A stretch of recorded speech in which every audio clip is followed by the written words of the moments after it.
Bismillahirrahmanirrahim. Assalamualaikum warahmatullahi wabarakatuh. Waalaikumsalam. Apa kabar ibu semuanya? Sehat.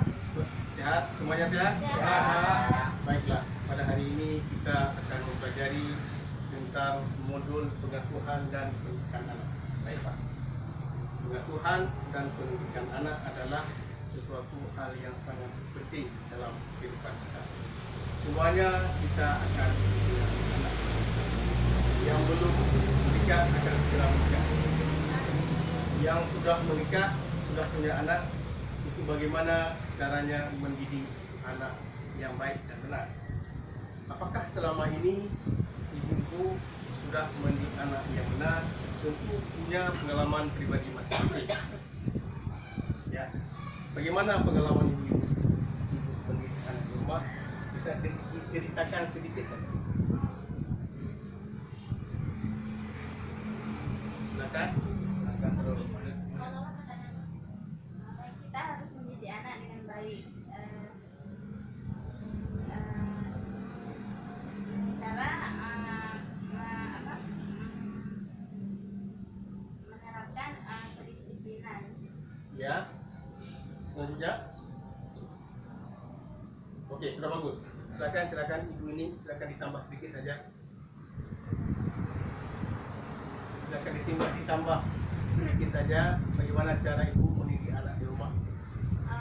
Yang pertama, tindakan sama aturan yang kita buat sama.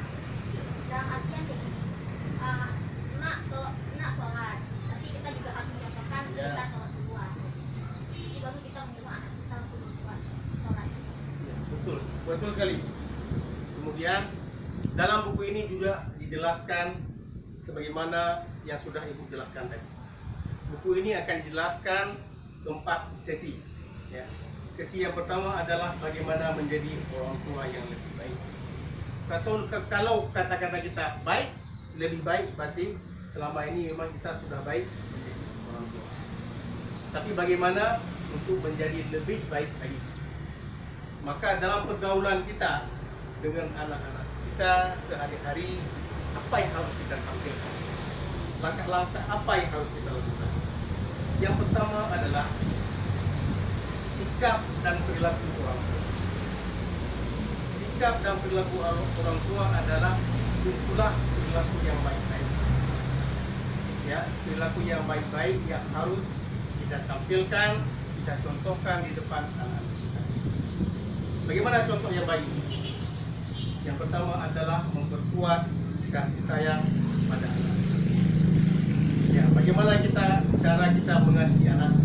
Tentu kita dengan bergaul dengannya, ya, dengan sering bermain dengannya, dengan bertutur kata yang baik, maka anak-anak itu akan tercipta rasa kasih sayangnya antara diri kita sebagai orang tua, ayah maupun ibu, dengan anak-anak kita.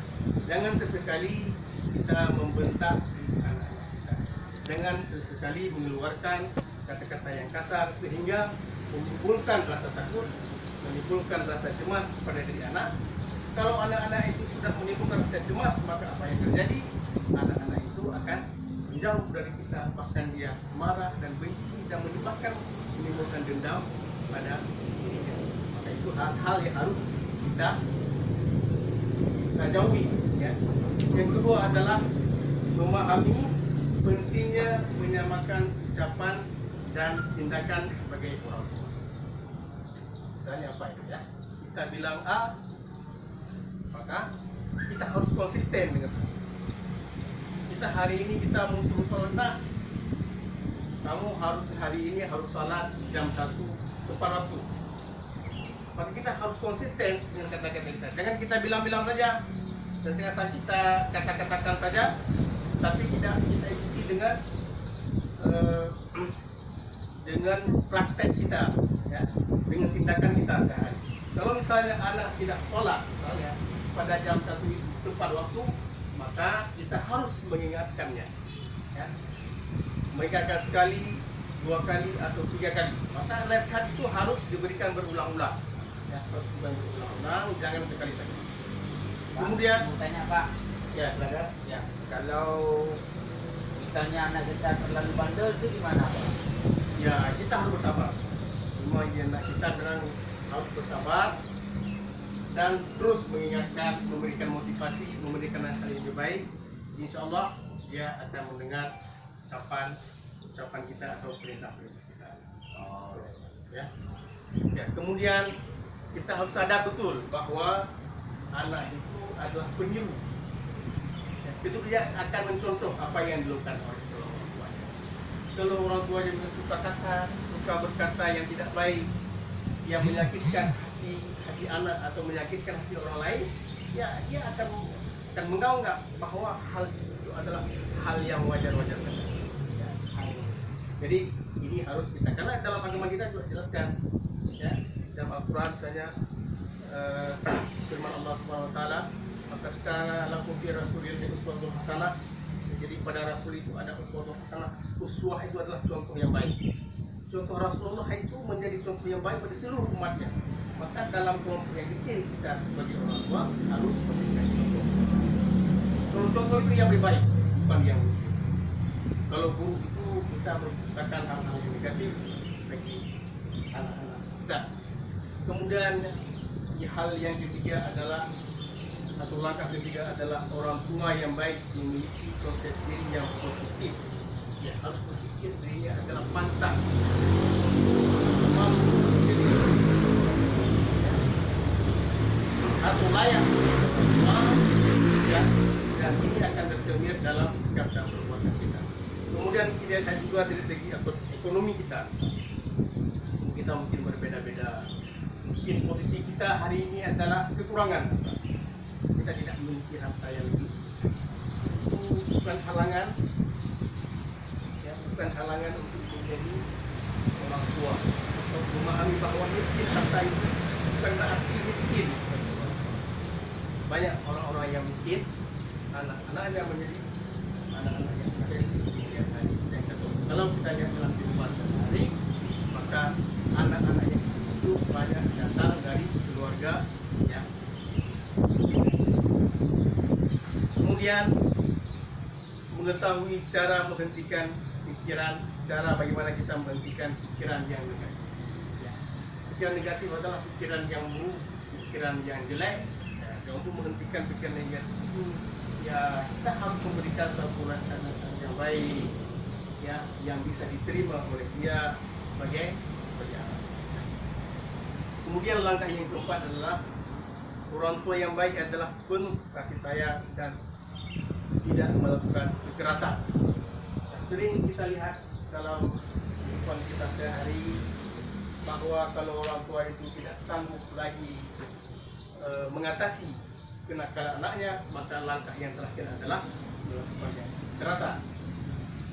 Ya, mengkerasan bisa dengan mencubit, ya, bisa dengan menatap mata, bisa dengan memukul, kita ambil rotan misalnya dipukul, maka itu akan menimbulkan efek yang negatif atau dampak yang negatif pada diri anak-anak.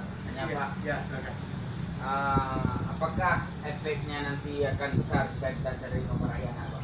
Ya, efeknya akan besar. Dia yang melihat efek yang nampak adalah dia akan timbul dendam. Dendam Pak ya? Dendam. Takutnya nanti kalau kita ada tua dipukul juga Pak ya? Bukan dipukul juga, kita tidak dipedulikan. Iya, dipukul Pak ya? Iya. Ya, kita tidak diasuhnya dengan baik. Dia sibuk dengan keluarga sendiri, sementara kita enggak di kampung. Ya, saya sudah orang sukses atau dia jadi apa, dia akan menimbulkan rasa kebencian. Kemudian yang kedua adalah ayah dan ibu yang baik saling bekerja sama sebagai tim. Bagaimana langkah tersebut kita lakukan? Peran ayah dan manfaatnya dalam pengasuhan anak. Dalam kehidupan sehari yang banyak terlibat dalam kehidupan anak adalah ibu.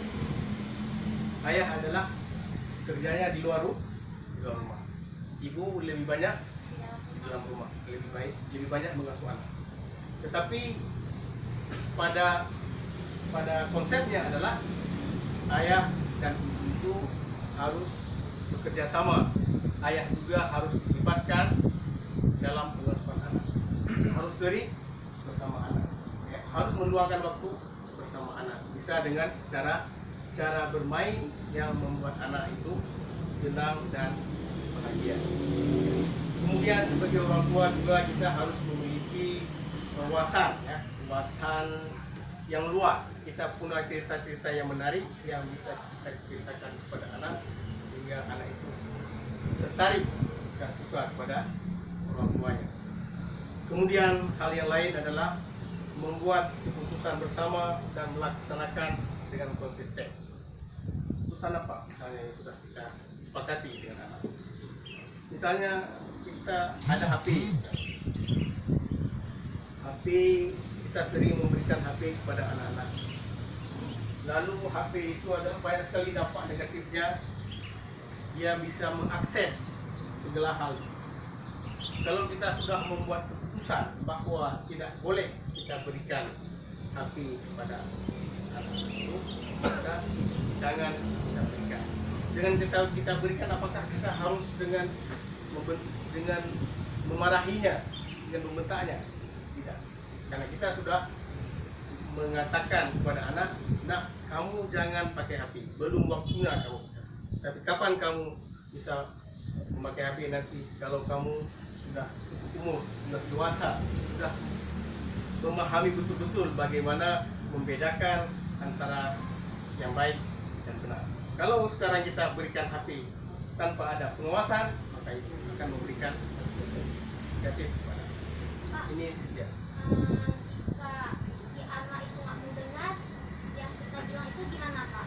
Dari awalnya kita buat sama-sama, ya. Putusan apa misalnya? Dan dia patuhi pertama. Jadi dia anak itu setuju dengan kita, itu tidak memakai HP. Kita sepakati keputusan itu dengan anak kita. Nah, dalam perjalanannya jangan kita ubah keputusan itu. Begitu dia sudah merengek-rengek, itu jangan juga kita memberikan HP kepada anak. Kita harus konsisten dengan apa yang sudah kita katakan. Ya, kemudian yang selanjutnya adalah menghindari konflik di hadapan anak yang berkelahi. Anak ada di depan kita berkelahi, jadi anak akan meniru dan itu akan berdampak negatif. Jadi kita hindari itu. Memang sebagai orang tua kita selalu ada perbedaan antara ayah dan ibu, tapi jangan di depan anak. Nah, ini sering dilakukan oleh orang. Nah, maka kita sebagai seorang yang sudah mengetahui hal tersebut tidak boleh, maka jangan kita lakukan, ya. Kemudian juga mengetahui juga cara mengatasi perbedaan pendapat di hadapan anak. Ada perbedaan pendapat, ya selesaikan, tapi jangan di depan anak. Di luar rumah atau ketika anak tidak ada, disikapi secara sama-sama. Jadi baiklah, sekalian, ada yang ingin bertanya? Saya kira. Mungkin saya cuma menanggapi Pak, ya, mungkin ya selama ini kita sudah menjadi orang tua yang baik, tetapi caranya belum lebih baik. Iya. Ya, karena ini kan kita kemudian lebih baik ya Ibu ya. Nah, tapi mungkin kita harus lebih berproses lebih ya. Ya semoga kita selaku orang tua nanti ke depan mungkin akan bisa menjadi orang tua lebih baik. Semua baik ya. Itu aja Pak, sudah Pak. Ada yang lain yang ingin memberikan tanggapan? Tidak ada? Ya, jadi kesimpulannya adalah ada dua hal yang harus kita lakukan dalam usaha kita menjadi orang tua yang lebih baik, adalah bagaimana kita memberikan contoh yang baik kepada anak. Ya. Kemudian adalah bagaimana kita sebagai ayah dan ibu itu saling bekerja sama sebagai satu tim, ya. Jangan sesekali kita menimbulkan konflik di depan anak. Ini adalah sudah kita pelajari hari ini. Mudah-mudahan ini sangat bermanfaat bagi kita semuanya. Itu pulang ke rumah masing-masing langsung kita mempraktekkannya. Atau kalau sudah dipraktekkan maka konsisten dengan apa yang sudah dilakukan selama ini. Mungkin ini saja Ibu sekalian. Insyaallah pada pertemuan yang akan datang kita akan membahas dengan topik yang lain, yaitu bagaimana meningkatkan perilaku baik anak. Demikian saja. Saya akhiri. Assalamualaikum warahmatullahi wabarakatuh. Wah, video ini dapat video nak. duluan kamu.